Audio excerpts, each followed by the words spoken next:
Como habíamos visto hasta la última vez, veníamos repasando cuál era el lugar que ocupaba Pichón dentro de la psicología social y estábamos tratando un poco de entender cuáles eran las ideas principales de Pichón. Hay una página en el libro que es muy importante, que es la página 79, porque ahí de una forma gráfica les resume todo lo que nosotros estamos intentando ver y hacer foco, ¿sí? O sea, no perder de vista el ECRO, que es la formulación principal, la teoría del vínculo, que la teoría del vínculo une todo en realidad, ¿sí? Pichón River crea la psicología social porque crea la teoría del vínculo, porque va a decir que siempre para entender un sujeto hace falta entenderlo en relación con los otros. Y a partir de acá salen estos desarrollos. Nosotros vamos a ver hasta el número 7, porque no nos vamos a meter con el grupo operativo. ¿Estamos? Sandri, bienvenida. Hoy voy a tratar de poner el foco en explicar estos 7. ¿Sí? Poner un poco de atención más ahí. ¿Hasta acá está claro? Quería ir leyéndoles algunas cositas para leer directamente del libro y hacer aclaraciones.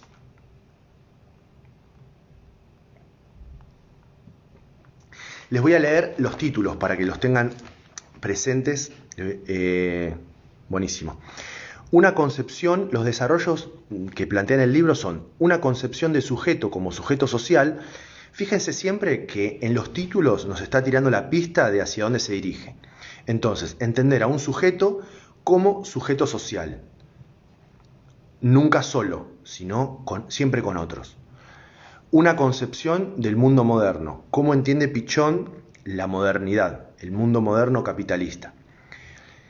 Una concepción de constitución de subjetividad. Esto es importante también porque es cómo se construye un sujeto. Ya lo habíamos dicho la vez pasada. Cómo Pichón entiende que se va construyendo un sujeto, es decir, cómo nos construimos nosotros como sujetos. Y acá hay muchas teorías desde la psicología, desde la filosofía, que plantean cómo se construye un sujeto. Pichón le va a dar su toque particular al decir que se constituye siempre con otros, pero ya lo vamos a especificar. Flor, bienvenida. Una concepción de salud y una concepción de enfermedad, como decíamos la vez pasada. Cuando Pichón entiende que un sujeto está sano y cuándo que puede llegar a enfermarse o cuándo estaría enfermo. Tener esas coordenadas. Una ética, después vamos a explicar por qué plantea una ética. En lo que dice en el libro es que Pichón nunca se ocupó de explicar que él tenía una ética. Él la demostró con sus acciones y con su posicionamiento. Lo que hablábamos la vez pasada de posicionamiento ideológico.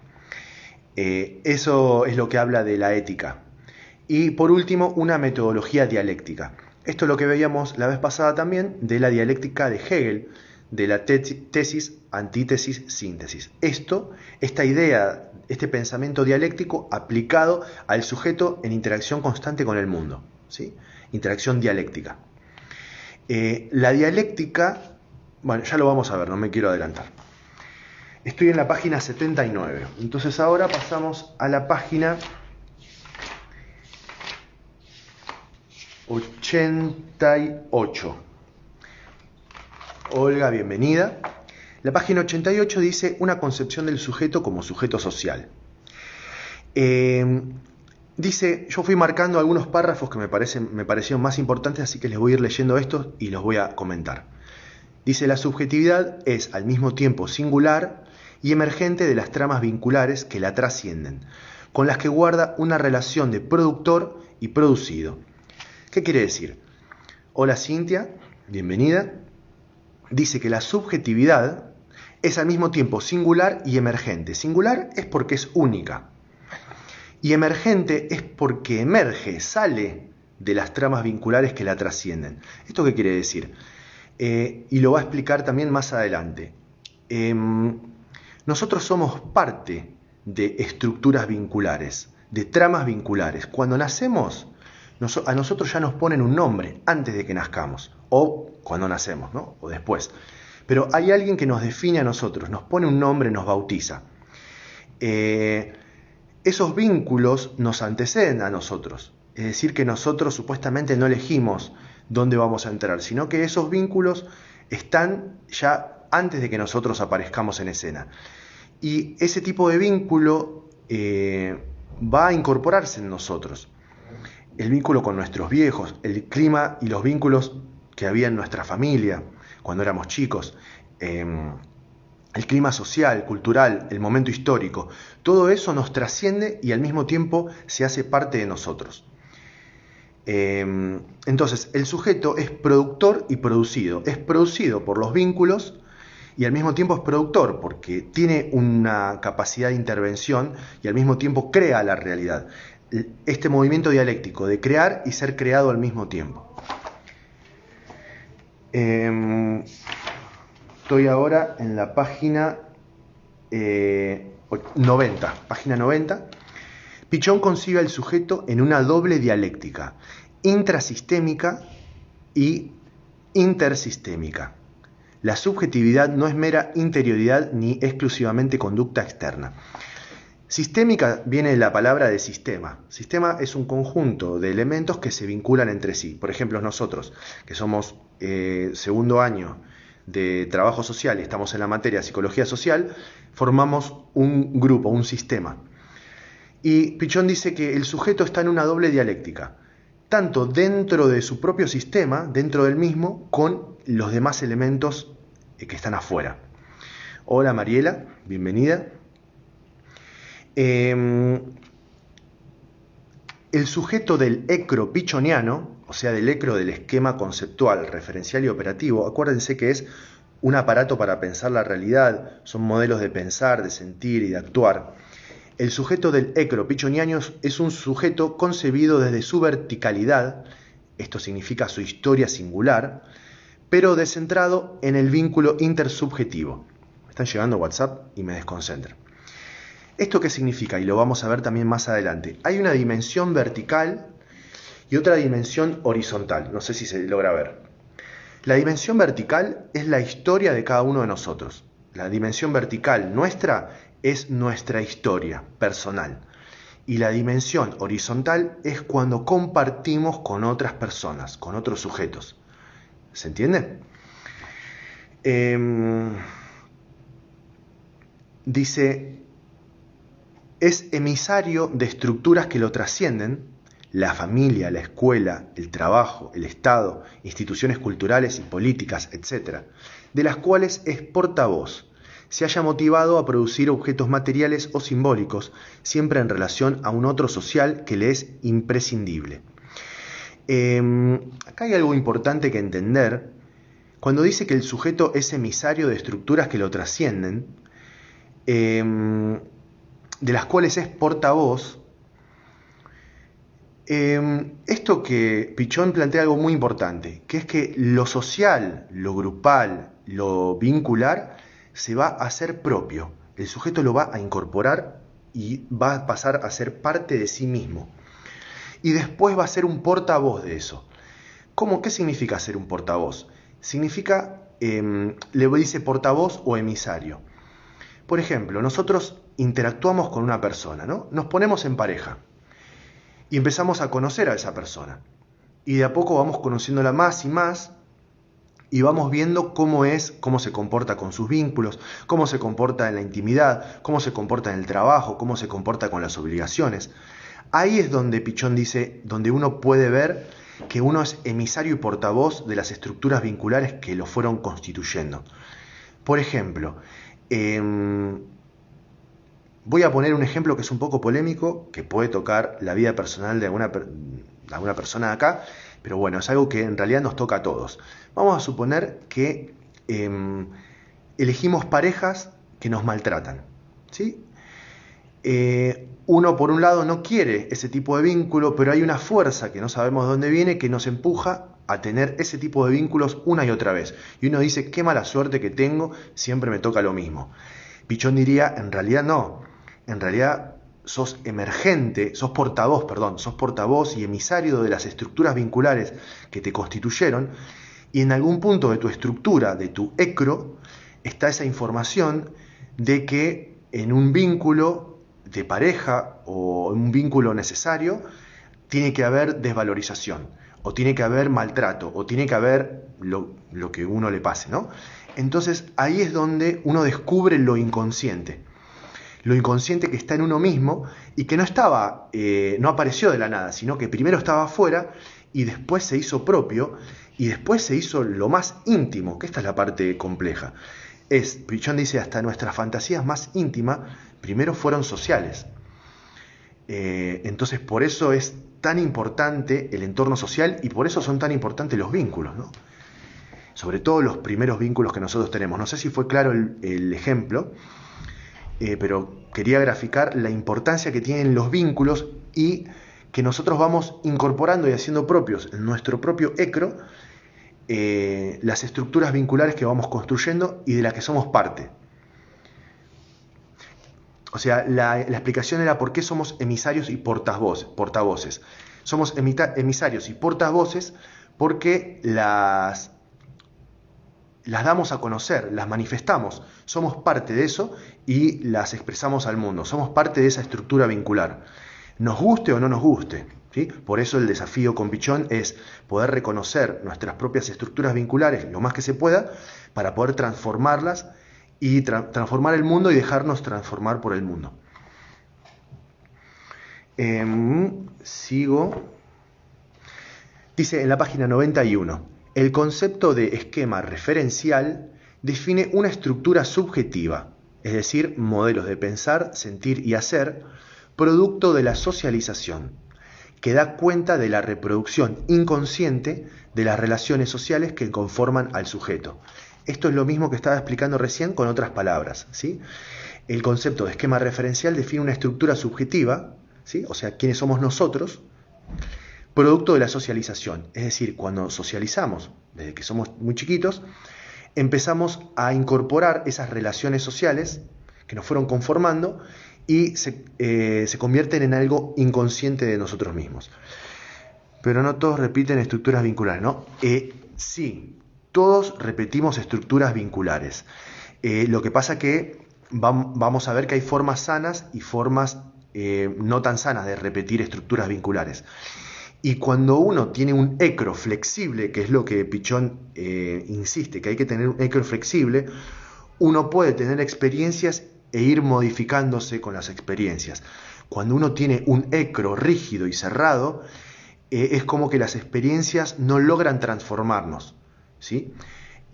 Por eso lo ideal es que nosotros nos vayamos transformando con nuestras experiencias, vayamos transformando nuestro ecro abierto, que sea un ecro abierto, para poder ir aprendiendo de las experiencias y que no sea un castigo que sea para siempre el tener ciertas estructuras vinculares, ¿sí? Uno puede nacer en un contexto desfavorable, pero Pichón va a decir, no es una condena, no es que vamos a tener que repetir lo mismo para siempre, sino que vamos a tener que prestar atención a ver si nuestro ecro está lo suficientemente flexible como para incorporar información nueva. Exacto.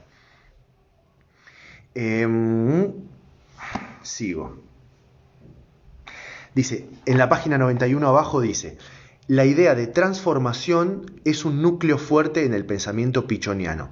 No se trata de describir o explicar la realidad, sino de transformarla. Y transformación implica también transformarse. Es lo mismo que dije recién. A ver. Dice, a partir de un largo proceso de identificaciones, el sujeto construye, en los casos cercanos a la normalidad, un esquema referencial que lo estabiliza en cierta manera de interpretar la realidad. Así, el esquema referencial como aparato para pensar le permite percibir, distinguir, sentir, organizar y operar en la realidad. ¿Qué quiere decir? Que nuestro esquema referencial, el que armamos, nos sirve como marco de referencia y también necesitamos de un ecro para poder entender qué es lo que pasa a nuestro alrededor. Si no, sería todo información caótica que nos abrumaría. Entonces, gracias a nuestro ecro, podemos ir interpretando y dándole sentido a cada cosa que pasa. Piensen en que si alguien viaja, no sé si alguien tuvo la oportunidad de viajar a otro país o a otro lugar con una cultura muy diferente, uno que siente que no entiende nada. Entonces nuestro ecro está haciendo un esfuerzo muy grande por interpretar las cosas nuevas que no son familiares. Entonces acá hay un esfuerzo extra. Y ya vamos a ver ahora que la situación particular por la que estamos pasando, que es una situación de pandemia y de cuarentena a nivel mundial, hacen que nuestra estructura vincular, nuestro esquema referencial, esté como muy hackeado, como desafiado por las circunstancias que nos toca vivir, que nadie entiende un carajo, y todos estamos tratando de entender y a ver qué es lo que podemos hacer. Nuestro ecro está haciendo un esfuerzo enorme por adaptarse a la realidad que le toca vivir. Si nuestro ecro es abierto y flexible, va a terminar adaptándose con éxito. Si nuestro ecro es cerrado y rígido, vamos a sufrir mucho y nos va a costar darle un nuevo sentido a las cosas que van apareciendo. Nos va a costar transformarnos y transformar el mundo, porque vamos a estar cerrados. No me quiero adelantar, pero es importante. Por eso Pichon le va a dar tanta importancia al grupo. Dice que en el grupo es donde estas cosas se pueden tramitar, se pueden procesar mejor. Con una estructura sana, ¿no? Como alguien que coordine un grupo y lo coordine de una forma sana, dejando que todo esto, este esquema, este ecro de cada uno, se despliegue y fluya e interactúe con los otros.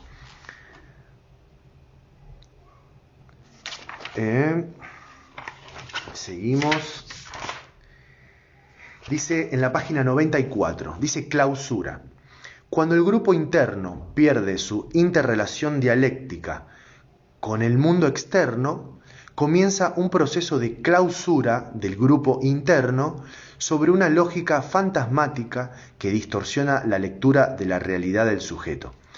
Siempre que aparezca la palabra fantasmática en este texto, o por lo menos en la obra de Pichon, la vamos a interpretar como algo de la fantasía, ¿sí? Podríamos explicarlo un poco mejor, pero nos metemos la pata en el barro, así que por el momento lo vamos a dejar ahí. Cuando hable sobre fantasmático, tiene que ver con la fantasía. Imagínense ustedes fantaseando algo, ¿no? ¿Qué pasa? Dice, la clausura está cuando el grupo interno es el grupo que uno construye, pero que está dentro de nosotros. El grupo externo es el grupo con las personas con las que uno interactúa, pero el grupo interno es la idea de grupo que uno ya constituyó, esos vínculos que ya uno fue incorporando. Cuando el grupo interno pierde su interrelación dialéctica con el mundo externo, esto de transformar y ser transformado, comienza un proceso de clausura del grupo interno sobre una lógica fantasmática. ¿Qué quiere decir? Que el sujeto se queda solo con su fantasía y no puede interactuar con el mundo real, por decirlo de alguna manera, no puede interactuar con el exterior. Y esto se convierte en algo patológico, enfermo, porque por supuesto que hay distintas medidas, ¿no? Pero si un sujeto no puede interactuar con el mundo, se empieza a cerrar y empieza a girar todo en torno a su fantasía.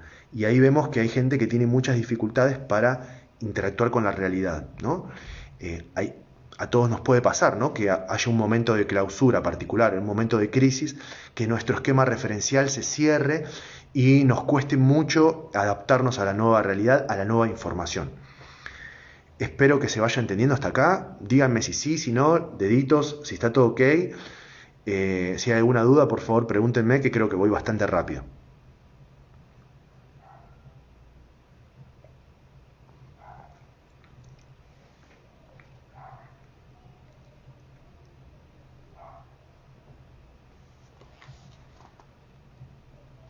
Buenísimo. Genial. Excelente. Bárbaro, sigo. Dice, en el grupo operativo, acá una aclaración importantísima. Pichon diseña un dispositivo que es el grupo operativo, que es un grupo donde se junta una cantidad de personas con una tarea en común. Dice que lo que va a ser organizador del grupo operativo es una tarea en común. Pero ¿qué pasa? Nosotros no vamos a ser psicólogos sociales, entonces no nos vamos a meter con la técnica del grupo operativo. A nosotros nos sirve muchísimo conocer la teoría de Pichon, pero no vamos a meternos con la técnica del grupo operativo, ¿sí? Espero que les quede claro eso. Entonces, siempre que diga el grupo operativo, lo leemos, pero no nos enroscamos con eso, porque es el grupo que diseñó Pichón para tratar, para que las personas puedan procesar las cosas que les van pasando y se adapten mejor a la realidad.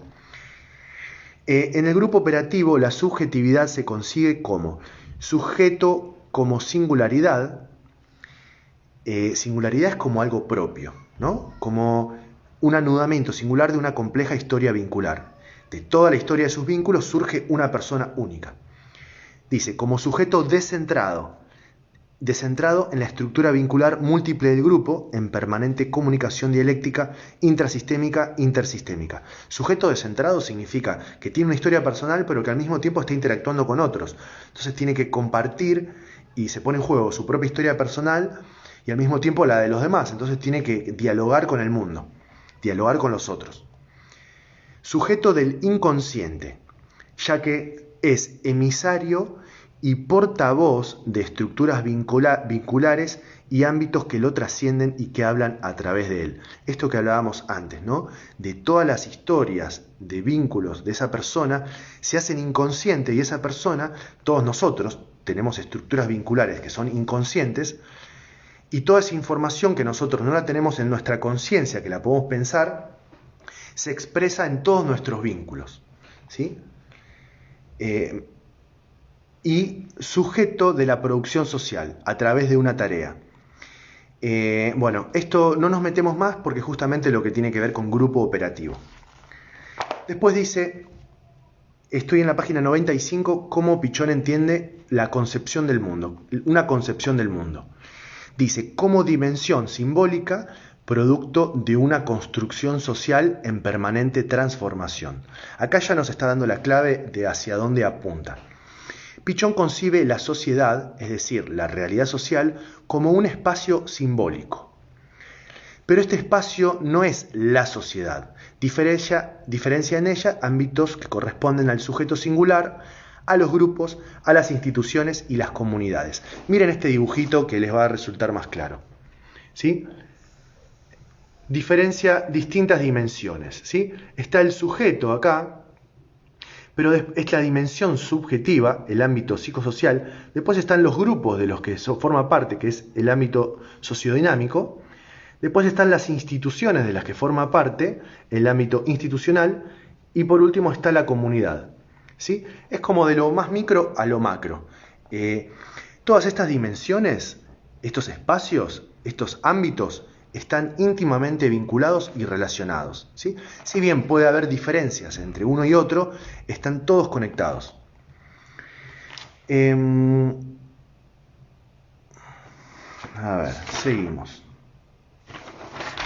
Dice, a través de los esquemas referenciales de sus integrantes, la sociedad se asegura una mínima universalización de modelos de pensar, sentir y hacer, que reconoce como propios y que se constituyen en instituidos sociales. No sé si en alguna materia ya vieron la diferencia entre lo instituido y lo instituyente. Lo instituido es lo que ya nos pusimos todos de acuerdo que es de esa manera. Y lo instituyente es esa información nueva que reclama su lugar y trata de ocupar un espacio y de legitimizarse. Por ejemplo, el feminismo. El feminismo lucha porque se le dé lugar a derechos de los hombres y las mujeres, ¿no? En la sociedad, o sea, del lugar de lo femenino en la sociedad. Cuando la sociedad patriarcal, machista, no le da lugar a eso, eso es lo instituido. Lo instituyente es esta fuerza nueva que reclama por entrar. Entonces esa fuerza instituyente genera conflictos en relación a lo instituido. Lo que está diciendo Pichón es, por suerte, todos más o menos compartimos un poco de información básica, por lo menos para ponernos de acuerdo e interactuar. Buenísimo. Entonces, afortunadamente, nuestros ecros comparten información, ¿sí? El de ustedes, entre ustedes, con el mío, con los otros profes, con la institución, con las personas de nuestro barrio, de nuestra familia. Compartimos ideas, modos de pensar, sentir y hacer. Como compartimos información de este tipo, nos podemos vincular más fácilmente. Le repito el ejemplo, si nosotros vamos a un país con una cultura completamente distinta, esa información quizás no la compartamos, entonces va a ser mucho más complejo vincularnos. Para que una sociedad funcione articulada, tiene que haber ciertos instituidos, ciertas convenciones, ciertas cosas en las que ya estemos de acuerdo.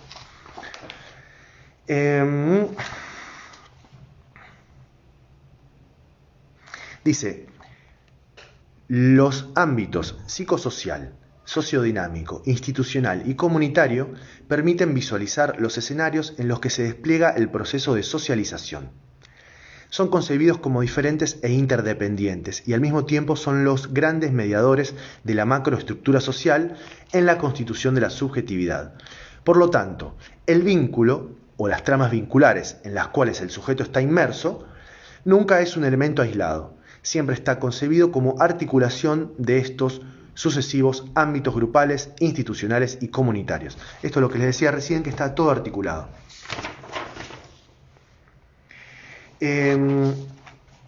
Con relación a lo que Pichon va a decir es que nuestra cultura moderna, yo creo que algo dijimos en la clase pasada, nuestra sociedad moderna, Franco, bienvenido, nuestra sociedad moderna capitalista se caracteriza por tener muchísima información y mucha de esa información es contradictoria entre sí. Entonces, eso no es una ventaja para nuestro ECRO, sino que es una desventaja, es como complicarle la vida. Y lo que favorece esa información tan contradictoria es que nos podamos alienar. Alienar significa que empecemos a funcionar más como máquinas que como seres humanos, con nuestra propia individualidad y subjetividad. ¿Qué pasa? Cuando un sujeto está alienado, empieza a funcionar como una máquina. Entonces empieza a responder a órdenes sin cuestionarlas, empieza a funcionar de forma automática, sin poder registrar qué es lo que le pasa, qué es lo que nos pasa y qué le pasa a otros. Estas son las consecuencias perversas de una cultura y una sociedad que tiende a la alienación. Dice, esta diversidad de ofertas de identificación vincular, propias de un capitalismo de consumo, produce una fractura en el esquema referencial individual. Conviven en el mundo interno diversos modos de pensar, sentir y hacer en el mundo. Piensen esto como el bombardeo constante de información que tenemos y toda esa contradicción de lo que queremos, lo que no queremos, cómo tienen que ser las cosas, cómo sí, cómo no, para ser exitoso, qué hay que hacer, para ser fiel a uno mismo, qué hay que hacer. Toda esa información genera un gran conflicto interno. Esa es la condición de alienación, dice. La propuesta de grupo operativo acciona como un dispositivo capaz de desalienar, de volver a articular estos referentes contradictorios y hacer que cada integrante del grupo, en la confrontación de los marcos referenciales de los otros integrantes del grupo, sea consciente de desde dónde está pensando, sintiendo y haciendo frente a una determinada problemática. Lo que dice es, lo que se logra con el grupo operativo, con esta técnica del grupo operativo, es que cada uno de nosotros reconozca desde dónde está parado para pensar, sentir y hacer. Cuando uno va entendiendo desde dónde está parado uno y puede entender de dónde está parado los otros, se genera un aprendizaje mutuo y la transformación, tanto personal como grupal, ¿sí? Los roles sociales implican lograr un lugar en la sociedad. Son ropajes que dan una identidad, una posición y un estatus. Por un lado, dice Pichon que es importante asumir roles y que de esos roles nos dan un lugar. Cuando uno cumple un rol, se siente seguro, vamos a decirle seguro, pero se siente que está ocupando un lugar y eso nos permite más fácilmente interactuar con el mundo. Cuando uno no conoce su rol, es como que está siempre descolocado. ¿Qué pasa? A veces ciertos roles no son evolutivos, no son transformadores, sino que hacen que uno se cierre más y más. Pero es importante tomar conciencia de qué rol cumplimos en cada lugar donde nos toca interactuar. Y qué rol cumplimos con nosotros mismos también, ¿sí? Muchas veces nosotros cumplimos un rol de víctima sin darnos cuenta y nos victimizamos frente a nosotros mismos. O digo el rol de víctima como un rol que no sea evolutivo y transformador. Cuando uno es víctima, siempre se tiende a quedar en un lugar pasivo. Quizás uno puede reconocer eso y poder identificar qué rol tiene uno con uno mismo, qué rol ocupa uno en relación a sí mismo, para encontrar la forma de transformarse de la mejor manera. Así como se necesita un esquema referencial, un sistema de ideas que guíe la acción en el mundo, es imprescindible que este esquema, es decir, este aparato para pensar, sentir y hacer, opere también como un sistema abierto, permeable al cambio. Lo que les decía antes, necesitamos tener un esquema referencial abierto. Abierto significa que pueda recibir información nueva y que pueda contemplarla y flexibilizarse para poder adaptarse a esa información nueva, transformarse, dejarse transformar y al mismo tiempo ayudar al mundo a transformarse. Seguimos. Página 100. ¿Qué hora tenemos? Estamos... no. ¿Ya pasó media hora? Qué rápido. Bueno, adelanto.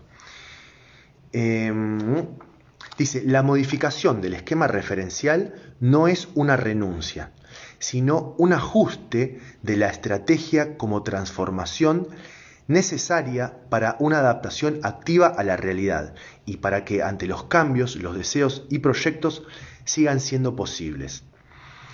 Esto quiere decir que cuando uno modifica su propio esquema referencial no está renunciando, no es que se está resignando. Todo lo contrario, como que es una adaptación activa. Está permitiendo adaptarse a la realidad.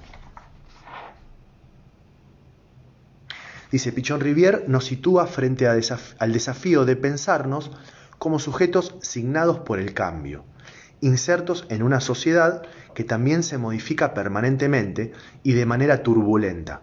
Este planteo obliga a pensar al sujeto y a la sociedad en condiciones de creación y mutabilidad. Ningún sistema, según Pichon, es cerrado y producido para siempre. Todos los sistemas, el sujeto, los grupos, las instituciones, los marcos teóricos, su ecro, la sociedad, etc., están abiertos a las innovaciones que inexorablemente plantea la historia. Esto es más de lo mismo. Tenemos que estar abiertos. Y qué mejor ejemplo que lo que nos está pasando ahora, ¿no? Donde viene una información tan novedosa que sacude nuestro ecro y nos exige estar completamente flexibles para no sufrir de estar en una posición rígida. Cuando uno logra estar flexible, está constantemente atento a la información nueva que va viendo para poder adaptarse. Y reconoce el rol que ocupa y el lugar que ocupa desde donde está parado. Vamos a avanzar un poquito más rápido, porque me falta un montón. Una concepción del desarrollo del sujeto, o cómo se constituye la subjetividad moderna.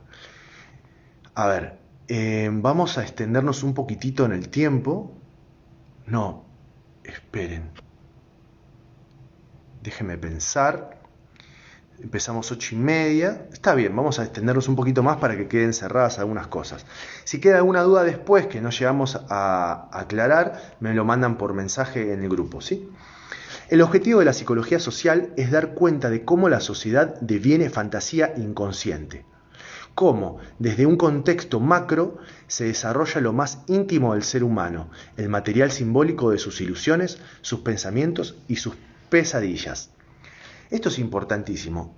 Pichon dice, ¿cómo puede ser que cuando empieza a analizar la fantasía de cada sujeto, se da cuenta que toda esa información con la que está elaborada nuestras propias fantasías, que es lo más íntimo nuestro, toda esa información está tomada del exterior primero? Es decir, que lo más íntimo y propio del sujeto, que es la fantasía y la fantasía inconsciente, lo más propio de lo más propio, la sociedad, eso viene de afuera, viene de la sociedad, dice cómo la sociedad deviene fantasía inconsciente. Esto es tremendo, porque uno dice, bueno, pero lo más íntimo mío, ¿qué es? ¿La sociedad? Bueno, Pichon va a decir que sí. La sociedad con sus vínculos, sus estructuras, es lo que uno va a incorporar y va a ser propio.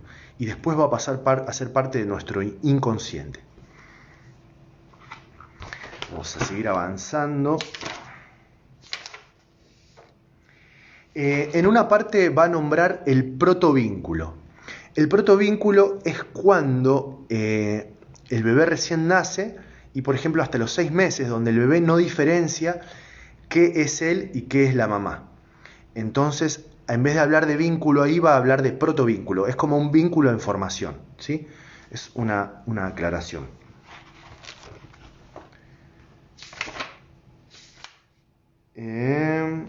Bueno, voy a saltear algunas cositas que pensaba hablar.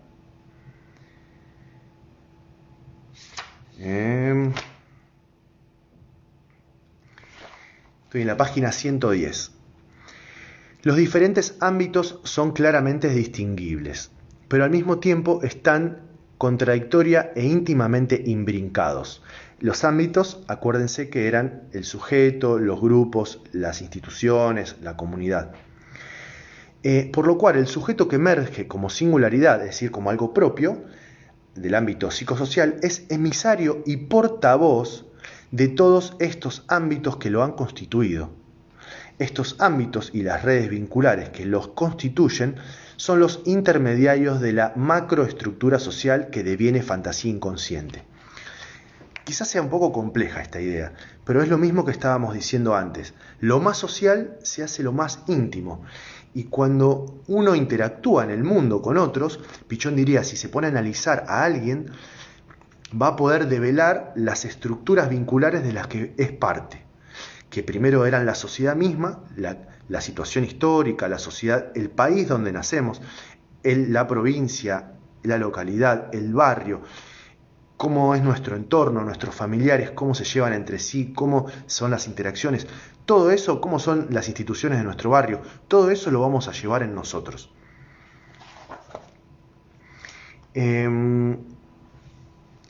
Dice, la identificación no está planteada, no, perdón, voy a saltearlo, vamos a avanzar más rápido todavía.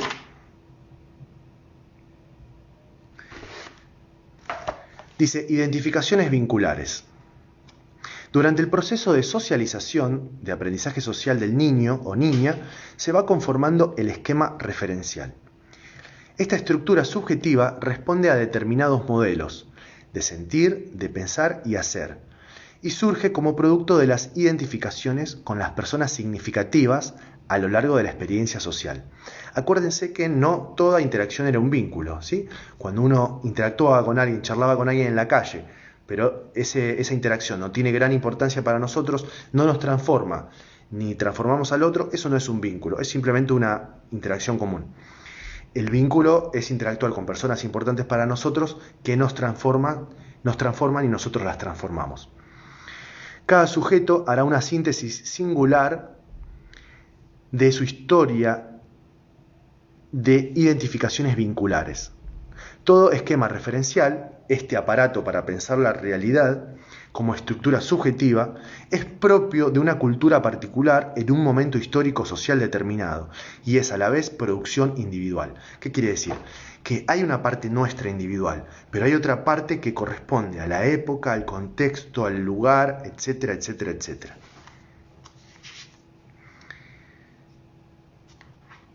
En este sentido, el aparato para pensar la realidad, el ECRO, es un artefacto hecho artesanalmente, por lo que como sistema no se caracteriza por su precisión. Es decir, no es una computadora, no es una máquina, sino que es algo artístico y que puede estar hecho más o menos. Hasta acá, ¿cómo vamos? Póngame deditos. Ya la vamos cerrando.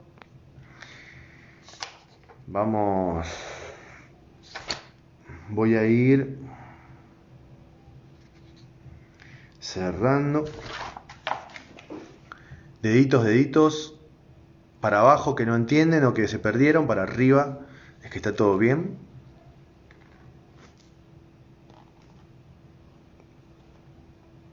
Bárbaro, buenísimo. ¿Alguien más que diga? Buenísimo, genial. Perfecto. Bueno, sigo. Si queda alguna duda me lo pueden plantear en el grupo y la respondemos por ahí. El esquema referencial implica un cierto posicionamiento subjetivo respecto de los otros y de nosotros mismos. Por ello, un cambio en el esquema referencial conlleva una crisis subjetiva que va más allá del cambio de un simple modo de pensar. Vamos a pensarlo ahora con la cuarentena. Un cambio en nuestro ecro es un cambio crítico, nos pone en una situación de crisis. No es que simplemente tengo que cambiar una idea, tengo que cambiar mi forma de pensar. Cuando se modifica el ecro, nos pega un sacudón. Entonces es todo un movimiento de pensar, sentir y hacer, ¿sí? Todo se transforma. Y lo sentimos porque nos sentimos interpelados y sacudidos. Un nuevo conocimiento o una nueva realidad impacta en el esquema conceptual y referencial previamente constituido.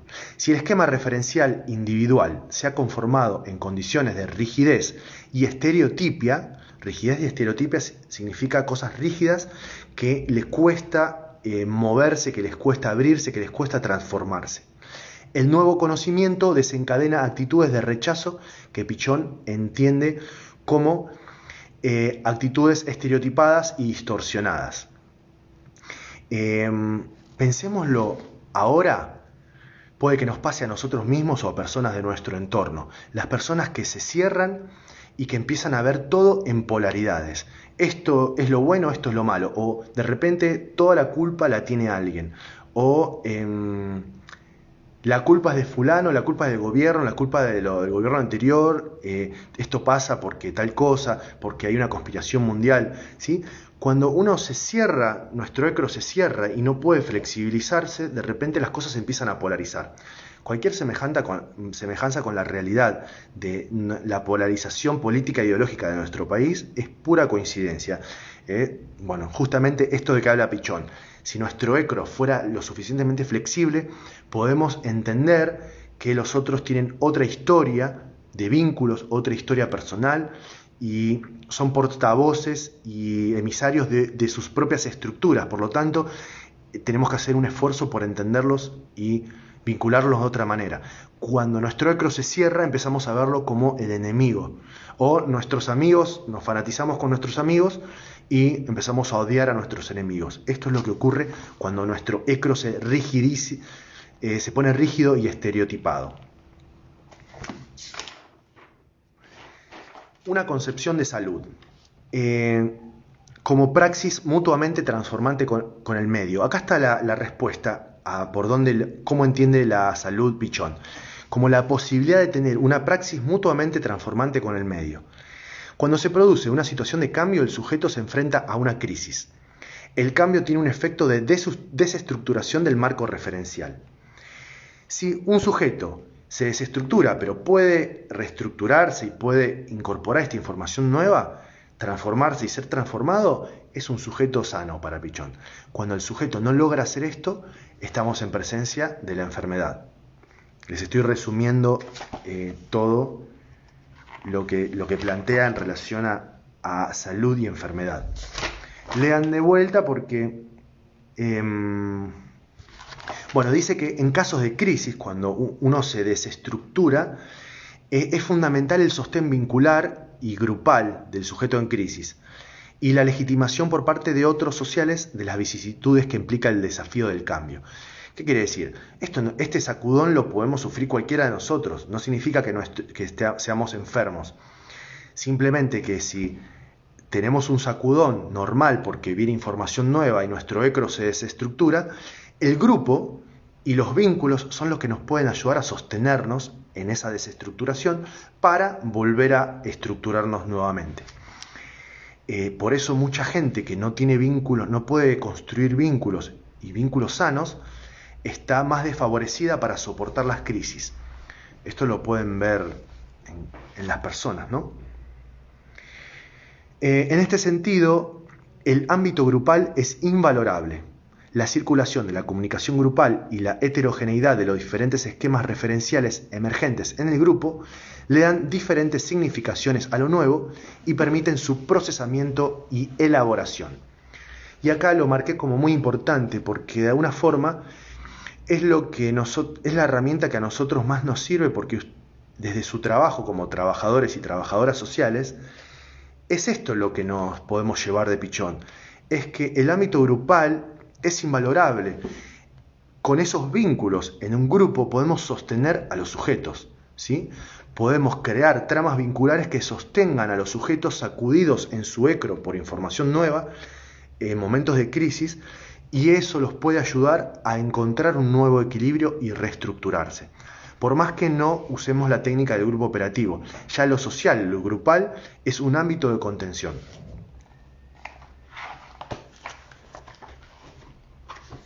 Bueno, voy a seguir avanzando más rápido. Dice, la crisis, según Pichón, es la antesala del cambio. Ahora bien, a partir de esta crisis, el sujeto puede avanzar hacia el cambio o retroceder, rigidizando las pautas conocidas y repitiendo los modelos del esquema referencial subjetivo. Es decir, uno cerrarse y volver a hacer siempre lo mismo que repetimos en nuestra propia historia. La gente que dice, yo soy así, no voy a cambiar. Bueno, eso es un necro cerrado, que estaría retrocediendo según Pichón Rivière. La idea sería cómo poder abrirnos a la información nueva y al cambio.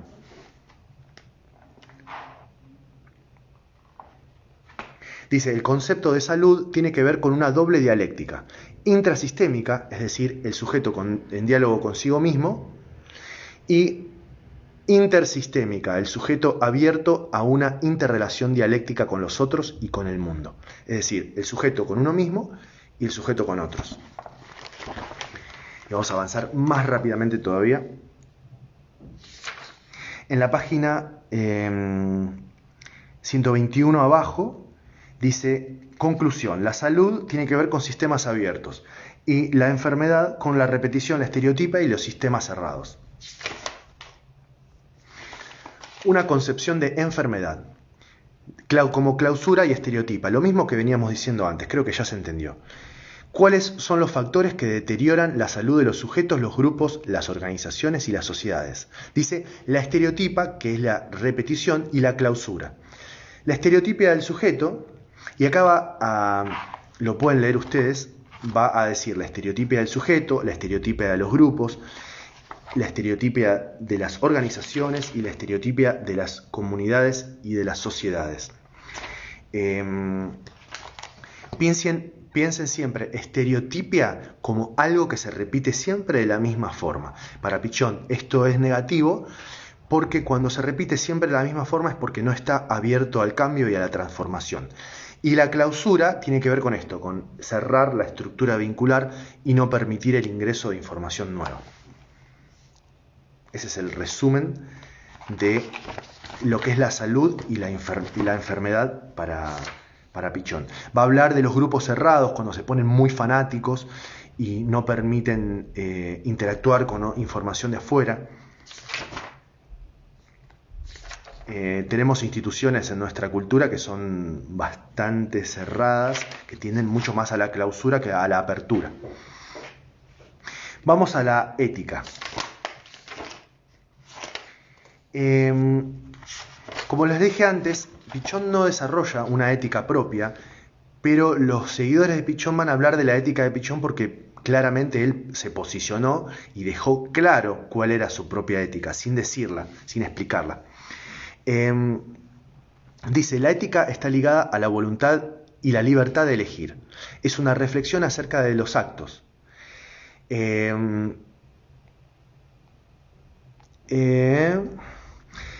Pichón Rivière elige reflexionar acerca de los determinantes sociales y vinculares en la constitución de la subjetividad.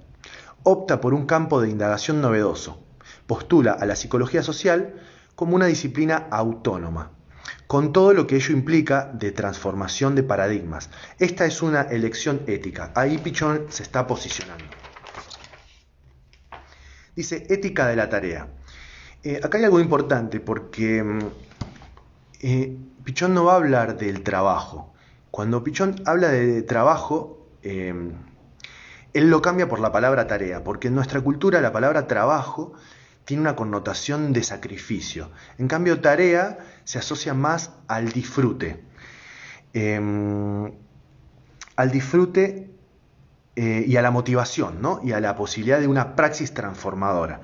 Entonces, lo que va a estructurar el grupo operativo es la tarea, que es como un objetivo común que se propone un grupo.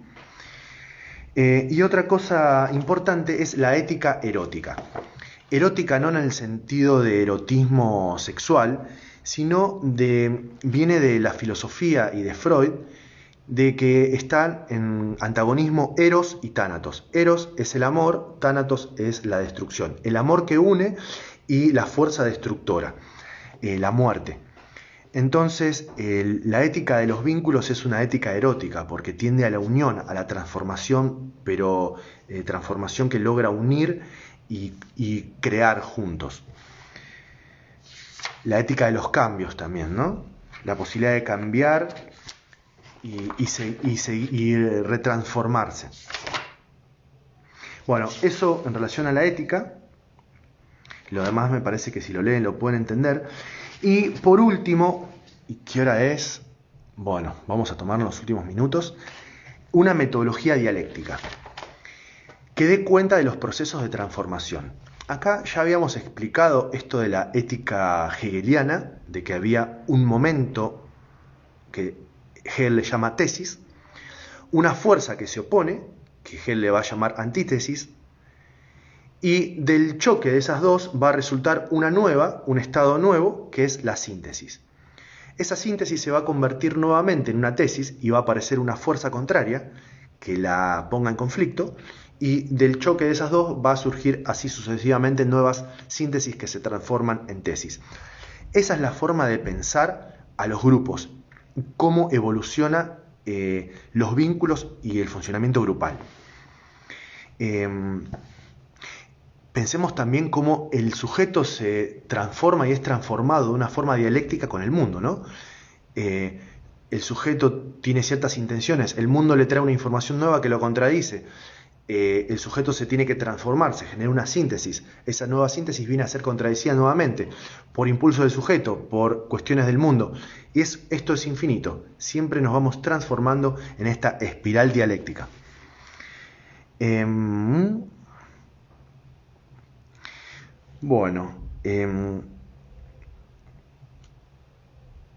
La sociedad occidental, sostiene Pichon, piensa en términos de lógica formal. Lógica formal es como A más B igual a C, como una cosa lineal.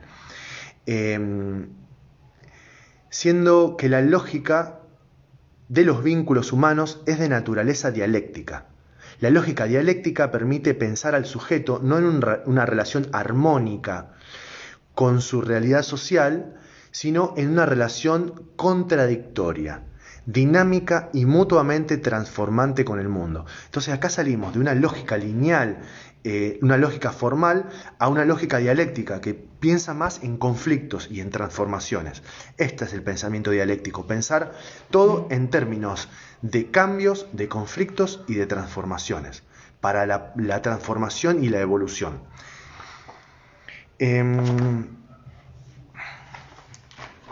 Bueno, y para cerrar, van a tener, el grupo que le toque esto, van a tener distintas contradicciones del grupo operativo, ¿sí? Que es este dibujito, que por ejemplo es la verticalidad versus la horizontalidad. Verticalidad, acuérdense que es la historia personal de cada sujeto, la horizontalidad es la interacción con los demás. Son como contradicciones que están en tensión constante, en tensión dialéctica dentro del propio grupo. La heterogeneidad versus la homogeneidad, es decir, lo que es igual versus lo que es diferente. Las reglas inconstantes del dispositivo versus el proceso grupal. Reglas inconstantes del dispositivo puede ser, nos juntamos todos los miércoles a la misma hora. Eso es una constante. Y la clase dura media hora o una hora, pero si nos ponemos de acuerdo siempre es igual. En cambio, el proceso grupal es siempre cambiante. Lo que permanece siempre constante versus lo que cambia todo el tiempo. El esquema referencial singular versus el esquema referencial grupal es lo mismo. El esquema de cada uno en contraposición y en conflicto con los esquemas referenciales que conforman el grupal. El proyecto versus la resistencia al cambio. Cuando uno tiene un objetivo común, vamos hacia allá, pero siempre va a aparecer resistencia al cambio. Así que es como una fuerza que tira para un lado y otra que tira para el otro. Lo manifiesto versus lo latente. Lo manifiesto, como habíamos explicado en una de las primeras clases, es lo que está, lo que salió a la luz, lo que se puede ver, lo que se puede entender a simple vista, y lo latente es lo que está ahí por descifrarse, pero que igual de todas formas quiere expresarse. Lo inconsciente vendría a ser lo latente, lo que está ahí, que quiere salir, pero solamente lo hace de forma soslayada, como disimulada, oculta, no tan clara. La tarea explícita versus la tarea implícita. La tarea explícita puede ser, bueno, nos ponemos de acuerdo para entender a Pichon Rivière. Y la tarea implícita puede ser, bueno, nos juntamos acá para ser parte del mismo grupo, acompañarnos, reconocer nuestras dificultades, ¿sí? Apoyarnos en el medio de la pandemia y del contexto de cuarentena tan difícil para cada uno. Y por último, tarea versus pretarea. Esto es tarea versus pretarea. Es, por ejemplo, cuando uno ya se pone a trabajar, quedan 15 segundos, 14, 13. Bueno, pretarea es cuando todavía no empezamos a trabajar. Che, vamos a tomar unos mates antes de empezar. Y tarea es cuando decimos, bueno, ya mismo empezamos. Bueno, los quiero muchísimo. Un placer.